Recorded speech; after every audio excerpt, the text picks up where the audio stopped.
Hello, everyone. Welcome to today's Todd Talk Leadership Podcast. I am Todd Marshall Hearnsberger. I'm the host of this podcast, also the founder and CEO of Leadwell Solutions. And I am excited to have the guest on here today. His name is Dan Dominguez.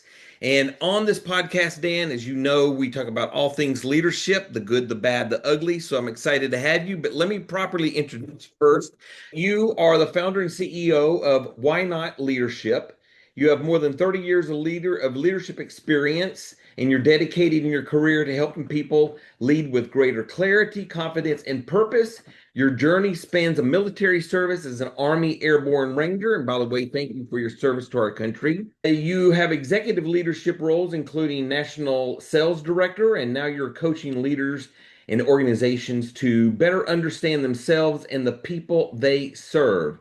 And through your work at the Why Not Leadership, you help individuals and teams leverage their natural strengths, improve communications, and create cultures where people are engaged, empowered, and energized to perform at their best. How did I do? I think you did a fabulous job, Todd. Great. Great job. Great. Well, welcome to the podcast. I'm so glad to have you. And I'm so anxious for the people to get to know you because you yourself are a leadership podcast host yourself. So why don't you tell everybody a little bit about your podcast that you lead and also the Why Not Leadership organization that you run? Absolutely. So the Lead Different podcast is a podcast that I developed, when I was at the Y Institute learning how to use the YOS Discovery. I had a podcast called Why Not Wednesday, and we talked about saying why not to life, right? I think it's important in life to say why not. At the end of our life, we don't regret the things we did. We regret the things we didn't do. I actually have a TED talk that I'm trying out for. I'm using that exact topic. At the end of our life, we don't regret the things we did. We regret the things we didn't do. So sometimes in life, we just have to say, why not? So that was the Why Not Wednesday podcast. My company, when I broke away and decided to do my own coaching business, decided to call it Why Not Leadership because it really is about saying why not to trying something different. And our motto is to lead different. Everybody, we believe that if you do what everyone else does, you're going to get what everyone else gets. Well, if you lead the way everyone else does, you're going to get the same results everyone else gets. So we're all about leading different. And it has a lot to do with my why operating system, which has challenge at its core to challenge the status quo and think differently. So if you work with me, you're going to get some creativity. You're going to get some out of the box thinking, and we're going to get a little uncomfortable in the work that we do. So that's where the Lead Different podcast, I have leaders on all the time, and we ask the question, what does it mean to you to lead different? And by the way, if you're interested, those of you who are listening or watching, Todd's going to be on the show and he's going to answer that question. So we won't answer it right now, but Yes. we will when we get you on. Yes. So I've taken the assessment. I think, is that what you call it, an assessment? We call it a discovery. It's called the Discovery. YOS discovery. And we Okay. just tend to stay away from assessment because we're not testing anything. We're just trying Okay. to figure out, okay, what is it that drives you to do what you do? Yeah. So I did the discovery. I haven't found out the results yet because you and I are going to meet before I go live on your podcast here shortly. So I'm really anxious to find out how the results turn out for me. I know this is not the podcast for you to give me my answers here, but I am excited to find that out. I took this discovery and it didn't take me very long to do, and it actually reveals more of who you are at the core when it comes to leadership. Do I have that right? Yeah, at Wine on Leadership, our focus is on helping leaders lead different through the power of self awareness. So we use the YOS discovery, we use the Colby assessment, we use the CDR assessment. All of them are built to look more deeply at yourself because what we have found is so many challenges that leaders have are self made. And I think you've probably seen that yourself, Todd, in the work that you do. I know for myself, there's a lot that I can do to be a better leader just by fixing me. And so one of the things we do is we start with a deep dive into What is it that drives you? So there's three parts of the mind that Kathy Kolbe, who designed the Kolbe assessment, talks about. There's three parts of the mind. There's the cognitive, which is the skills. Do you have the skills to do the job? If you're applying for a surgeon job, you should have probably gone to med school and maybe have a surgery fellowship somewhere in your background, right? So do you have the skills? If you're an accountant, CPA, do you have an accounting degree? Again, experience, tasks, skills that you need to have. That's the cognitive part. Then there's another part that's affective part of the brain. The affective part of the brain is where feelings like trust and loyalty reside. It's where motivation and beliefs reside. So we want to look at, are you motivated by the work that you're going to be doing? Does it match up with your motivations? What gets you out of bed in the morning? And then the last part is the conative, which is what Kathy Kolbe developed with the Kolbe assessment, and that looks at how you're driven to do things. What is it that you naturally want to take action on? And it looks at four different categories, whether how you look, how much information do you need to make decisions? How good are you at follow through? Are you a very organized or or more off the cuff, right? And then we look at how you are in terms of how you assess risk. Then we call that quick start.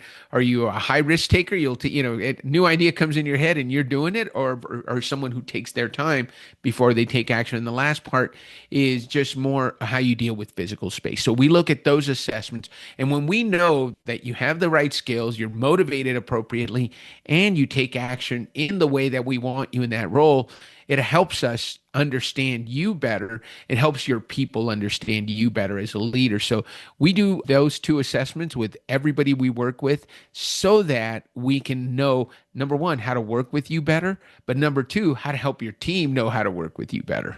That's awesome. I love the whole concept of that. And at the end, we're going to gather your information of how people can reach out to you to find out how they can take this discovery here.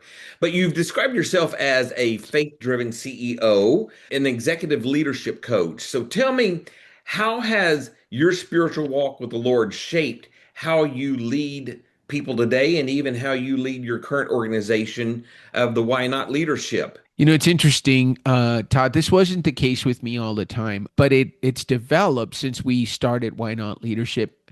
Because one of the things that we want to do is we want to be comfortable in who we are. I believe that you should be the same person on Sunday inside the pew that you are in the office on Monday morning.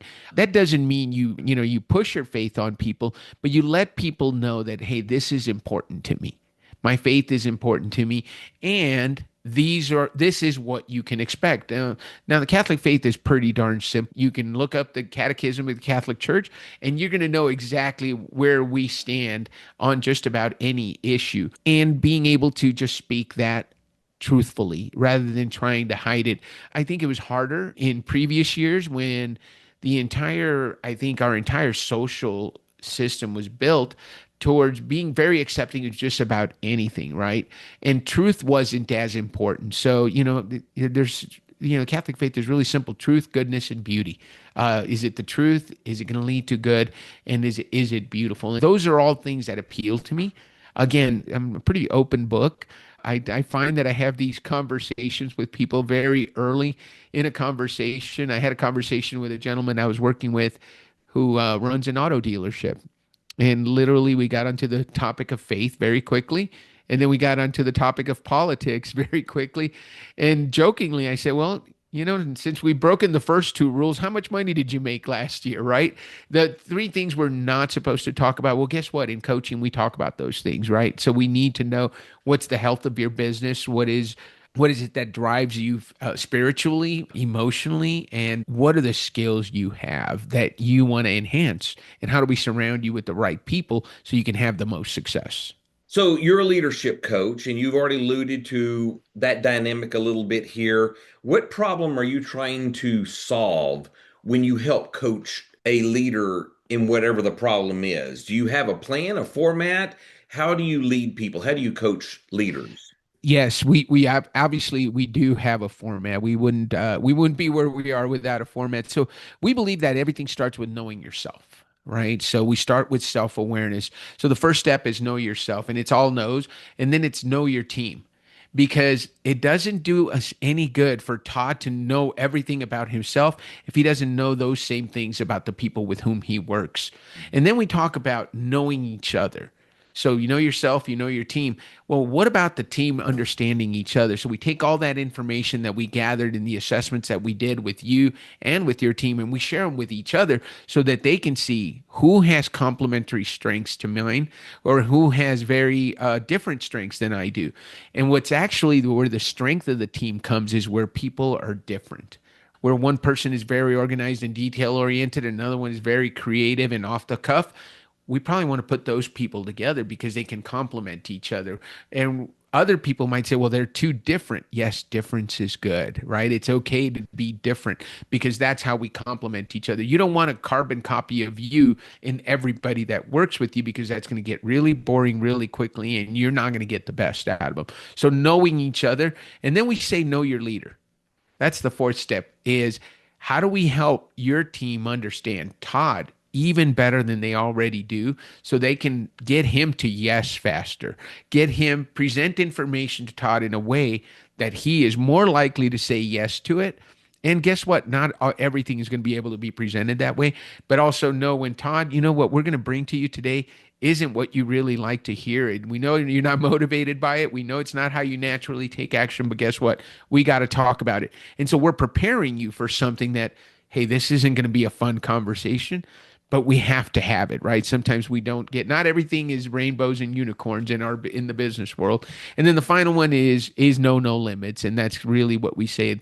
That's when you know yourself, when you know your team, when your team knows each other, and then they know you at a deeper level, that's when you're going to know no limits and you're going to perform at your absolute highest level.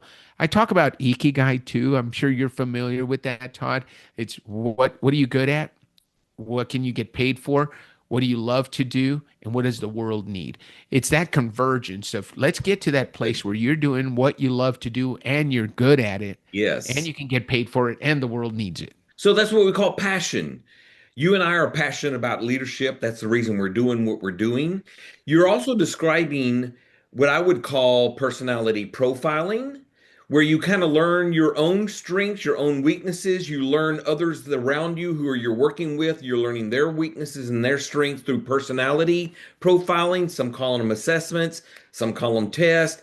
But I am really, really big in the world of personality profiling to find out exactly who people are at their core, their DNA, and Mhm. especially try to find out what their strengths and their weaknesses are. Because our goal in trying to help learn each other is to also understand what their strengths are and what their weaknesses are. So I have strengths, I have weaknesses. My Right. goal is to operate as much as possible in my strengths, but also need to identify my weaknesses so that I can strengthen those weaknesses and become a better person for other people. So I have used the DISC profile before. You're probably very familiar with the DISC profile and the four Yes. DISC of the different attributes. And also, years before that, I read a book called The Personality Tree by Florence Littauer. And she Hmm. actually described the same four that the DISC does, but she called them melancholy, phlegmatic, choleric, and sanguine.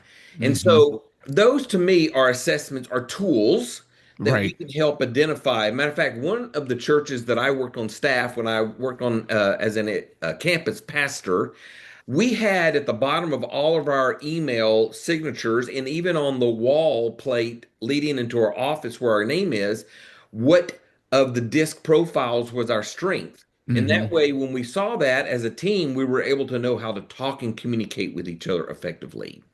Is that Yeah. kind of something that you lean into in some of your leadership development? Oh, absolutely, Todd. And you bring something up, and I think this is important. I really like to concentrate on working on people's strengths. It's easy to know where we're not strong and try to make that stronger.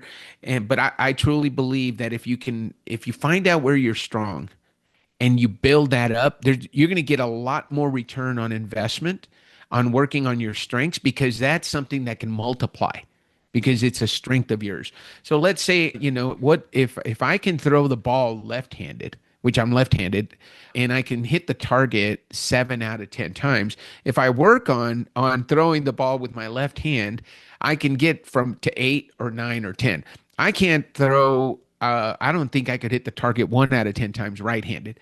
But if I work really hard for a long time, I might be able to get to 50% proficiency. That's nowhere near getting to 9 out of 10 or 95% out of 100. So working in our strengths, I think, is important. It's easy to think, what if I need a right-handed thrower? Why don't I just hire somebody to throw right-handed, right? And that somebody else that's at 7 out of 10 already starting, they're already better than me after working on it for 3 months. So I think we want to spend our time where we are strongest so that we can make the most impact. It's always better to focus on the strengths. So I have experienced personally unhealthy leaders. I've worked for unhealthy leaders, toxic leaders, and I think there's a spectrum whenever I say that of a leadership health versus unhealthy. You have the unhealthy over here, which is extreme toxic, and then you've got on the opposite side, very healthy. And of course, we all kind of fluctuate along that. I like to tend to think that I'm more on the healthy side. I believe you would probably say a thing about yourself. Otherwise, you wouldn't be on my podcast if you weren't a healthy leader. So I've worked for these unhealthy leaders, and it has really impacted my psychological emotions of being effective and productive. Have you ever worked for an unhealthy leader before? And if so, what were those dynamics like, and how did you work through all that? Yeah, of course. I think we've all had unhealthy leadership experiences. I think what I have found and what I wish I knew, if I knew back then what I know now, is, understanding why people do what they do. And when you do, and again, you can get into some of the psychology of some of these things, right? What are the wounds that person has that cause them to be so micro management? So who violated their trust young in their early life that caused them to not trust anyone and always be checking on everything?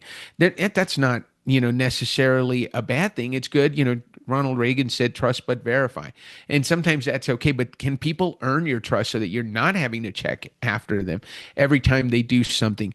Maybe they're very organized. And again, understanding what your leader wants is so in every toxic situation that I was ever in where I had a toxic leader, and I wouldn't even call him toxic, maybe ineffective, just ineffective.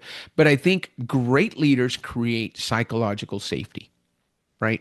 It doesn't do you any good to be a leader of an organization where your people are afraid to be honest with you. So true. And if they can't be honest with you, you can't improve, right? So people have to have the ability, they have to feel safe enough to be able to say, hey, boss, we're about to go off a cliff. But if everybody's afraid to stay there, they'd rather get as comfortable as possible for the crash than to say, hey, if we just what if we just pump the brakes because they don't want to upset the boss. If the backlash of you from them sharing constructive feedback with you is more painful than the actual crash, then we're in a bad place, right? Then you're going to find yourself driving a bus off a cliff and everybody's bailing out. Right. And we've seen that, right? You see a company that's performing at a really high level, and all of a sudden they're losing people. They're losing people from their organization because they're finding better opportunities, a place that treats them better, a place that will listen to them. So I think that, for every boss I ever had that I didn't have a great relationship with, I wish they knew me better. They knew how to use me better. Because if they had known that Dan is somebody who is so dedicated to the organization that he wants to help contribute, that he's going to be someone who challenges the status quo. Dan is going to do things differently. So give him wide bumpers, right? Don't try to put Dan in a box because he's not going to be happy. But you give him wide lateral left and right lateral limits, he's going to have a lot more fun. He's going to come to work and enjoy it. And then he's going to make sense of things. So Dan likes to solve problems. So put Dan in a place where his work makes a difference. He's able to be creative and he can help people solve problems.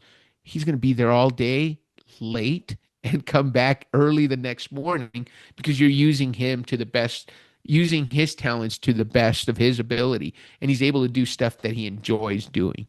So looking at that and then how you naturally take action, again, as leaders, we don't have to know it all. That's what the assessments, that's what the DISC is for. That's what the Myers-Briggs is for. All those assessments aren't built to give you a sugar high and say, oh, yay, I found out my why is contribute. And then 2 weeks later, you forgot about it. It's something you should use as a leader. You should keep those results handy. And when the person comes in, say, okay, this is what I know about them. This is what drives them. This is how they like to take action. Is this the right person for that project? The smartest leaders I've worked with take that information and they keep it by their desk. And they assign tasks based on the scores of the people that they have working for them, or they reassign duties. And, sometimes we find somebody that's doing one duty in their job that they absolutely hate, but that someone else in the room would have, they say they could do it all day, even if you didn't pay them. And that's what we want to do. So I've always used the analogy of when you have an organization and a team, you want to make sure that you bring the right people on the bus analogy. And Yeah, on that bus are different seats.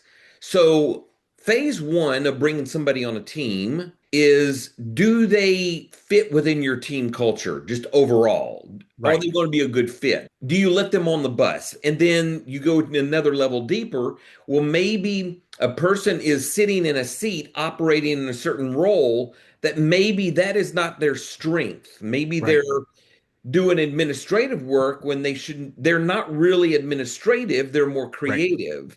And so right, I always like to say we're constantly evaluating our team to who is sitting on the bus first of all, and are they sitting on the right seat. How right. do you look at that dynamic, that illustration of making sure the right people are on the bus and the right people are on the right seat of the bus? Yeah, so I think it goes back to that self-awareness. It goes back to knowing your team, right? Whatever assessment you use, there's a ton of assessments out there that you can use. I think it's important to use them and then make sure that the job that the person is doing fits them. Here's the other thing. Assessments cannot assess, and there's one, the CDR, which is a very comprehensive assessment that I'm also certified in. It looks at character, drive, and risks. So that is one in rare occasions it's a much more comprehensive. So you took the YOS, took about 10 minutes for you to complete it. That one's about an hour and a half. So we're talking a deep investment of time and energy to get good results because we're looking at your character, your drivers, and your risks. But what I always say is, if you're not a good person, that there's no assessment. If you're somebody that doesn't care about people, you're just gonna do whatever it takes to get the job done so that I can get promoted. Sometimes we can't assess that. But one way that, Gary Sanchez at Y Institute used to say, one of the first things I want to ask is, do you love what we do? But Yes. when you know our mission, our vision, and what it is that we're trying to do in the world, do you love that? And if you love that, then let's bring you on board because you're going to support our mission. Now we can fit. Now we can give you the assessments that are going to help you put you in the right seat and figure out whether the job that you're doing is motivating to you. Because a lot of people talk about happiness at work, and I interviewed Jeff Scheffelbein on the podcast. He said, "Look, our job is not to make you happy at work. Our job is to make you fulfilled. Hmm. Make sure Well, you're that's doing really work good. that matters, and Yes. that you feel fulfilled, and that happiness will come." But Yeah. it's not our job to make you happy. It's not our job to make sure we have shakes and pizza in the break room and all the healthy food you could ever want and bean bags and a ping pong table. Those are all fun things to do, but you come to work to get a job done. Do you believe in the cause? Do you believe in the work that we're doing? And are we making it as easy as possible? In the military and in my sales career, the best bosses are the ones that ask, all right, this is how you're doing. They assess this is your performance. Here's where you are to plan, and here's where plan should be. Here's where you are. What can I do to help?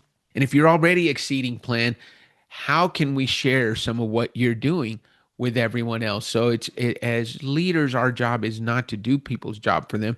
It's to help them do their job even better. What Absolutely. do you need? What do you need to do your job even better? What can make you more comfortable, more productive, more engaged? There's many roles and responsibility of a healthy leader, but one of the attributes of a healthy leader is they help remove obstacles Hmm. from those that are serving them in order to get their job done. So, we've had people who were subordinates to us come up to us and say, hey, I have this problem and I can't work around it. I've tried this, I've tried that, yada, yada, yada. And it's our job to try to help remove obstacles. Sometimes it's just red political tape Right. within an organization. Maybe there's a rule or a policy that was written that is outdated or doesn't make sense and so Right. forth. So I truly believe that our job is also to help remove those obstacles that you alluded to in order to make them as productive and effective and efficient as possible. So you mentioned self-awareness. I want to hit on that a little bit more because that is so important. I work with leaders who are not self-aware of the situation around them, and they weren't self-aware of their actions, their behaviors, their personality. Right. And so you hit on this in the fact that we must be self-aware. And I think in my philosophy is that an organization is only as healthy as the leaders. Hmm. And it is the leaders who help create the culture, a healthy culture within the organization. So when we say self-aware, describe that a little bit more. And what does that mean for being self-aware internally as a leader Hmm. and self-aware of what's going around them? I think it's important to understand when we look at whatever assessment you decide to do. Let's say it's the YOS Discovery and the Colby. It is to look at those results. We often, and I'm sure you've seen this too, Todd. We'll have somebody say, "Well, that's not me. Oh, that's not. I think you're trying to put me in a box. I don't think that's really me." And what ends up happening is they spend so much time fighting the results instead of accepting the results and seeing, okay, where do we see that behavior? Where do we see you really leaning into that and where it's making you really effective and where is it hurting you? Because every strength has its challenges, right? I mentioned I'm a contributor. I'm a person who loves to help others. So if you come to me with a problem, I'm going to do everything I can to help you solve your problem. Sometimes overly help you because sometimes when someone brings you a problem, especially if you're a senior leader, they're not looking for a solution to the problem. They have a solution to the problem. They're coming to you to verify that their solution is okay. So often we have to make sure we stop ourselves from wanting to solve their problem and say, well, Todd, what ideas do you have for solving that problem you just brought to me? And 9 times out of 10, that person will have an idea of how to solve the problem. And guess what? They're closer to the problem. Marshall Goldsmith, who I had on my podcast, and I'm also certified Marshall Goldsmith leadership trained.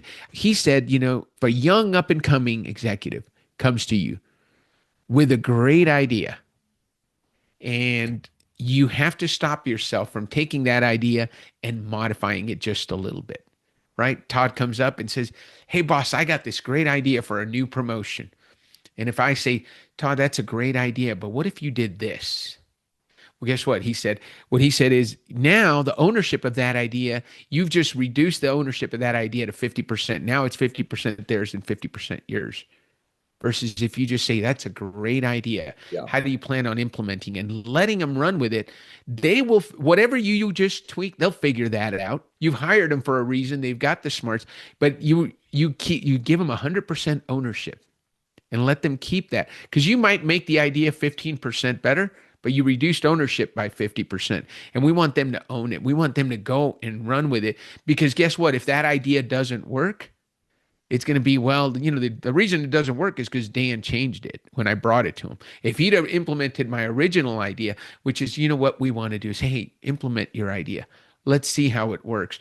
People have to feel free to fail and fail forward, right? And learn from that failure. So many times we want to protect people from something which may or may not happen when we step in. That happens in parenting and it definitely happens in leadership.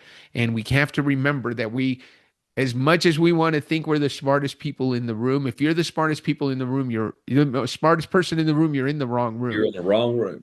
Right? So let's hire really good people. And then once we do that, let's let them be. the best people they can be. So I hope that answered your question. What we want to do is allow people to share their ideas, feel safe to share their ideas, and then to implement their ideas and be okay with the results. Because an idea that's 100% owned by the person who brought it to you is going to be somebody who's very committed to that idea. I've always given the DISC profile. That's been my go-to profile because I was trained in that and I love the whole DISC profile. I love the four personality profiles or strengths versus to have 8, 10, 12, or 15 and some of these other ones. But I've noticed that when people take these, I call them assessments, and I always tell people who call these assessment tests, I always Hmm. correct them and I say, this assessment is not a test. There is not a Right. right or wrong answer. And most of the time, whenever you call something a test, we all automatically have this PTSD of school of like, Right. oh, this is a pass or fail situation. And that's not what assessments are, especially Right. profiles of personalities. And I've always told people when you're taking a profile and Hmm. you're answering all these questions about finding out who you are, I tell people you have to take the profile as if you're not at work. And Mm. the reason I tell them to take them when they're off duty in their mind is because I want to know who they are at their core. How were they born? What is there in Hmm. their DNA of their strengths and weaknesses? Not someone who has taken a profile assessment and they're on the clock in their mind and they Right. may be a leader in some form on the job, but behind the scenes at the core of who they are, they may not want to be in leadership role or they Mm. may not be as strong in a leadership role and they'd rather be a follower. So I always tell people when you take assessments, take it when you're off duty and you're not at work. That's who you really are at your core. Then we've got something true to work with and not a false narrative because you took a profile based on your job duties when in fact you may not be happy with what you're doing. So, how does that dynamic feel to you when it comes from that perspective? Because I know it may be a new perspective for you. Yeah, no, Kathy Colby talks about it when talking about the Colby Index. It's in the instructions. It says answer the questions as if you were free to be yourself, Right. who you are always, not at work, not with my wife, not with my kids, not with my employees. What would you do if you could just be yourself? I think if we answer that way, we're going to get the best results. I truly believe, that we all have a little bit of all of the styles, right? Whether, Right. and your results may change, right? That the beauty. I remember when I was a small team leader in a small sales organization. I was leading a regional team. I tended to be a lot more D in my DISC profile. When I became a leader of leaders, when I was a national sales director, I was leading managers who were leading other people. I became more of an influencer because you're leading leaders and you got to influence more than direct. When you're on the ground, you're going to be probably more directive. So I noticed that my style changed. What's nice about some of these assessments that tend to stay, like the motivational assessment, like the YOS, those things don't change. And probably the disc didn't change. It's what I was using because we all have all four of those traits in just different percentages depending on the situation. I used my I more as a leader of leaders than I did when I was a leader of executors or producers directly, right? So I think that's one of the differences. You have to keep in mind the situation. But, because I've had people say, well, I don't think I'm that. I think I used to be this, but now I'm that. Well, you were just using that depending on the situation. And I think that's important to keep in mind too. We're not robots. We're not going to be exactly that person always, but given an opportunity, we're going to gravitate towards that 90% of the time, 80 to 90% of the time. The Pareto principle. We want to do what we're good at least 80% of the time. So if I can take action the way I like to take action, that's how I'm going to do that each and every time whenever possible. If I need to do it differently, I'll do it differently for that situation. Well, we're coming down to the end of the podcast, but I want to have you back. You have a lot more wealth of information to give than what we had time. There was many questions I had on my list that I haven't even gotten to, so I want to have you back. There's a new young, fresh leader coming up on the scene. Yep. and they are just starting leadership. Maybe they were promoted from being no leader to a leader now of some organization or a team, whatever. You as a coach, what would you tell that young, new, fresh leader? What point or two, bullet point or two, that would be beneficial to them to know? Because I know that's a loaded question that can take hours to answer. But what would you tell a new leader coming on the scene? I'll give him the advice that Mike Durgan gave me when I first became a people leader in the civilian sector. This is no longer about the numbers. You're now a leader. It's about people. You have to understand that people are different, people are complex, and you can't manage people the way you manage spreadsheets and the way you manage results. You manage people the way you manage people. So this is understand as a leader, you're in the people business. You're not in the numbers business anymore. I truly believe that if you take care of people, the business will take care of itself. You take care of people, the numbers will take care of themselves. And you brought something up. I think another question I would ask a new leader. So you asked what I would tell them to do. I'd let them know, first of all, you're in the people business now.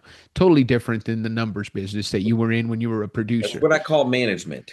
That's right. That's management versus leadership. The Difference. other thing is, I would ask the question is, do you want to be a leader? Mm.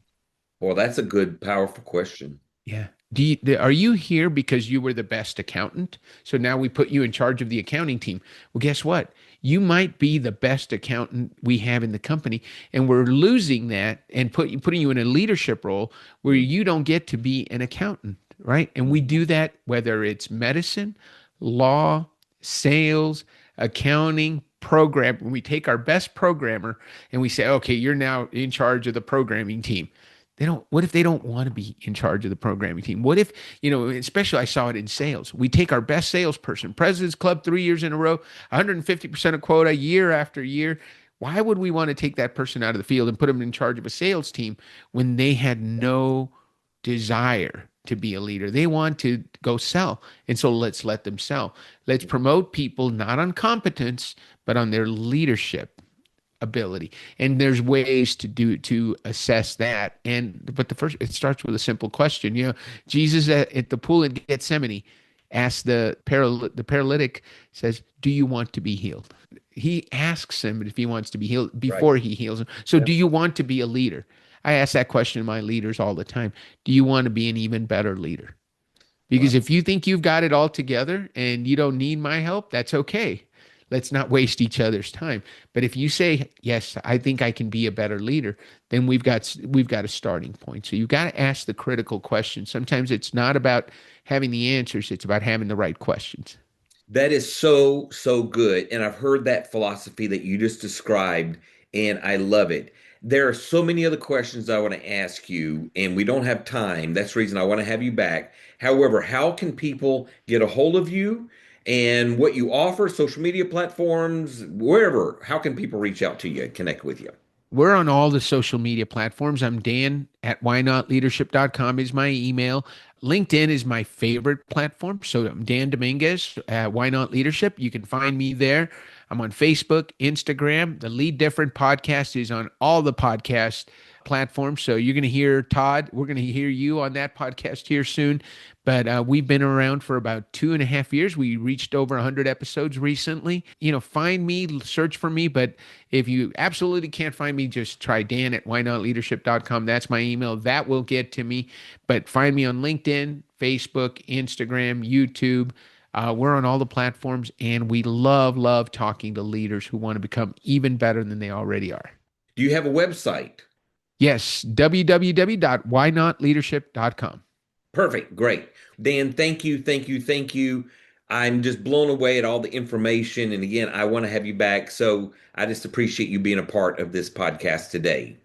Thank you for having me, Todd. If you want to know more about me and the organization that I lead, which is Lead Well Solutions, you can go to my website, which is leadwellsolutions.us, and you can read all about me and all the services that we offer. I also have a book that I wrote called The Dysfunctional Leader. You can pick that book up as well off that website. Thank you for joining us today, and we'll see you on the next podcast. I always tell you, go out there and lead well.